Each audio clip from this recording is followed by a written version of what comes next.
अस्सलाम वालेकुम, आदाब। Welcome to my YouTube channel Farida Qasim.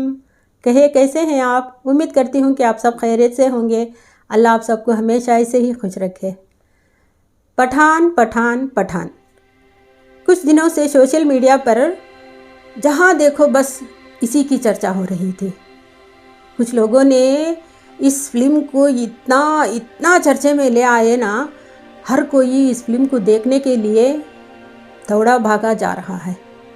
सुनने में आया है कि ये फिल्म 3-4 दिनों में ही 200 करोड़ से भी ज़्यादा फ़ायदा पा चुकी है। कुछ लोगों ने इसे मजहबी विवाद बना दिया था। कुछ रंग को लेकर ये विवाद चल रहा था। कुछ लोगों ने इस फिल्म को बायकॉट करने की भी कोशिश की और इस फिल्म को रोकने की भी कोशिश की। अगर ये फिल्म फ्लॉप होती, रुक जाती, तो क्या हिंदुओं का कोई फ़ायदा होता? मुसलमानों का कोई नुकसान होता? अगर ये फिल्म अब हिट हुई है तो कोई मुसलमानों का कोई फ़ायदा हुआ है? हिंदुओं का कोई नुकसान हुआ है? नहीं।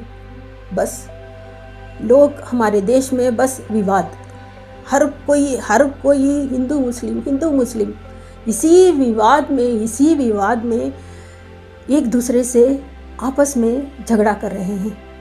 इसका फ़ायदा कोई तीसरा उठा रहा है। यही हुआ है यहाँ पर। किसका फ़ायदा हुआ है? फ़ायदा तो बस उस फिल्म वालों का हुआ है। उस फिल्म के प्रोड्यूसर का फ़ायदा हुआ है, उस फिल्म के डायरेक्टर का फ़ायदा हुआ है, उस फिल्म वालों का फ़ायदा हुआ है। किसी और का कोई फ़ायदा नहीं। यही हो रहा है हमारे देश में, हमारे समाज में, हमारे घरों में। यही हो रहा है। दो लोग आपस में झगड़ा करते हैं और इसका फ़ायदा कोई तीसरा उठा लेता है। मान लीजिए किसी घर में किसी सास बहू का झगड़ा होता है, कोई देवरानी जेठानी का झगड़ा होता है, कोई ननंद भावज का झगड़ा होता है, कहीं पर भाई का झगड़ा, बाप बेटे का झगड़ा। इस तरह से उसी घर में रहने वाले दो लोगों का अगर झगड़ा होता है, आपस में अनबन होती है ना, तो उसी घर में रहने वाला कोई तीसरा इसका फ़ायदा उठा लेता है।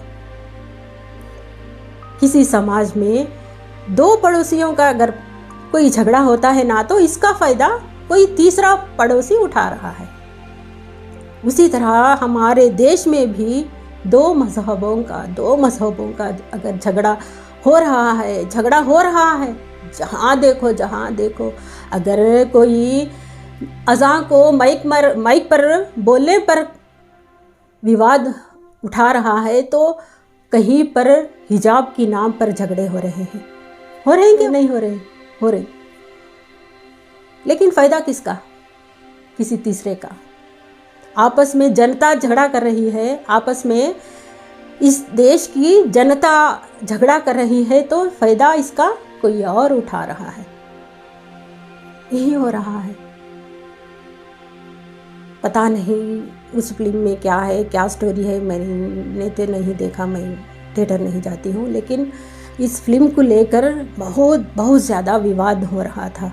वही लोग आज आंखें फाड़ कर इस फिल्म को हिट होते हुए देख रहे हैं। फ़ायदा किसका? मेरा कहने का मतलब यह है कि ये फिल्म तो बस एक एग्ज़ाम्पल के तौर पर मैंने बताया है। आप लोग समझ गए होंगे। अगर नहीं समझे हैं तो कुछ समझिए, आंखें खोलिए। आपस में इस मज़हब को लेकर इस देश में बहुत ज़्यादा विवाद हो रहे हैं। हमें ज़रूरत है आपस में मेल जोल रखने की ज़रूरत है। हमें आपस में भाईचारा रखने की ज़रूरत है। हम कहाँ जाएंगे? रहेंगे तो हम इसी देश में रहेंगे। हम इस देश के वासी हैं। हम इस देश में, इस समाज में एक ही घर में रहना है। आपस में मेल जोल रहना बहुत ज़रूरी है। देश में भी, अगर समाज में भी हमें एक साथ रहना है ना, तो आपस में मेल जोल रख कर रहना बहुत ज़रूरी होता है। अगर हम एक घर में एक साथ रहने वाले लोग भी हमें आपस में मोहब्बत के साथ रहेंगे ना, तो अगर तीसरा आएगा भी तो हमें तोड़ नहीं पाएगा। कभी भी इसका फ़ायदा कोई तीसरा नहीं उठा पाएगा। हमें रिश्तों में मोहब्बत रखने की ज़रूरत है। रिश्तों में हमें आपस में एक दूसरे के साथ, हम इंसान हैं, एक दूसरे के साथ हमें ये सोचें, हमें कोई मज़हब कोई कुछ भी नहीं देखना चाहिए। हम आपस में बस भाई भाई हैं, ये सोचकर हम चले जाएंगे ना, तो हमारे रिश्तों को, हमारे इंसानियत को हम बचा पाएंगे। समझिए, थोड़ा समझने की ज़रूरत है इस बात को। बाकी आप समझदार हैं। अगर ये बात आपको समझ में आ गई है तो किसी और से शेयर ज़रूर कीजिए। और अभी तक आपने मेरे चैनल को सब्सक्राइब नहीं किया है तो सब्सक्राइब कर लीजिए और मुझे इजाज़त दीजिए। अल्लाह हाफिज़। अस्सलाम वालेकुम।